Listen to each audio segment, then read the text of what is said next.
నువ్వు జన్మించినప్పుడట దేవుడు అలాగే సైతాను నీ మీద ఒక పందెం వేశారట. ఏమిటంటే దేవుడు అన్నాడట, నా కుమారుడు నన్ను గెలిపిస్తాడు.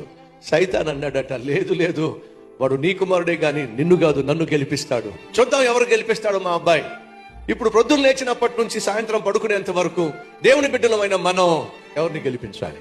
నేను ప్రాణంగా ప్రేమించిన దేవుణ్ణి నువ్వు గెలిపించాల్సింది. నీ ప్రాణాలు తీయడానికి కంకణం కట్టిన సైతాన్ని నువ్వు గెలిపించాల్సింది. ఒకసారి ఆలోచించు. తప్పు చేసిన ప్రతిసారి నువ్వు ఎవరిని గెలిపిస్తున్నావో తెలుసా?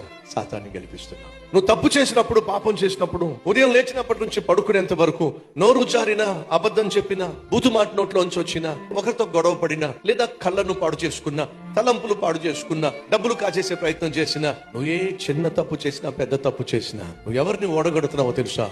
నీ వెనుకున్నాని దేవుడిని ఓడగడుతున్నావు. సైతాను ఓడిపోయాడు అనుకోండి, వాడు ఒక్కడే ఓడిపోతాడు. కానీ సైతాను గెలిచాడు అనుకోండి, ఇటువైపు ఇద్దరు ఓడిపోతున్నారు.